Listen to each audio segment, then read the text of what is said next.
अरे काय म्हणता पोट्टे हो, होळीच्या तुम्हाला आणि तुमच्या परिवाराला खूप खूप शुभेच्छा. आणि बाहेर आलो तर काय आपली मांजर बसली होती. मांजरले म्हटलं बग्गे बग्गे बिल्लिया की करोगी. मग म्हणते म्हटलं ठीक आहे बहीण. बाहेर आलो ते पोट्टे बोले खतरनाक पैकी होळी करू आले ना. मैले 2 मिनटं फाटून हातात आले ना. म्हटलं मला उचलून टाकतात म्हटलं आता भाऊ होतात. पण आपले कार्यकर्ते काही शांत व्हायचे होते नाही भेटले भाऊ पोट्टे. आम्हाला घेऊन ब्लॉगमध्ये म्हणतात भाऊ हॅपी होली. म्हटलं ठीक आहे. मग काय पोट्टेले ब्लॉगमध्ये घेऊन तुला इकडे आलं तर भूत. अरे भूत नाही आपली खेबडी आहे ना रे. वा काय खतरनाक रंगून टाकलं रे बाईले. होळी म्हणजे खतरनाकच. मग काय आपल्या कार्यकर्त्यासोबत भांडे गिंडे उचलले निघालो सरळ शेताकडे भाऊ. कारण भांडे आणल्याशिवाय पुढेचा कार्यक्रम होत नाही. काही निघालो भाऊ सरळ 60 म्हणून पोचलो ना बाई डायरेक्ट वावरात. मग काय सरळ कार्यकर्ते भिडले ना भाऊ भाजी रोडगे करायले. म्हटलं करा पोट्टे मस्तपैकी. मग म्हणतात काय करा बसणं करायले. मग काय आपले आचार्य उठले होते म्हणजे शुभमदान. मग काय जेवण वगैरे करून घेतलं. आलून बाई घरी आला होता ना भाऊ संध्याकाळी.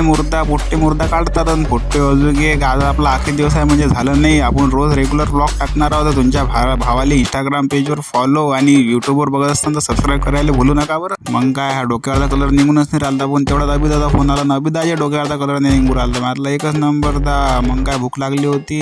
हा अजिन टाकला भाऊ गरम भाकरी. तेवढ्यात काय आपली मांजर बी आली. मला पाहिजे घे म्हटलं बातमीसाठी काही विषय आहे का. चला मग पोट्टे आजसाठी एवढंच. भेटू आपण पुढच्या ब्लॉगमध्ये. तिथपर्यंत जय माता राणी.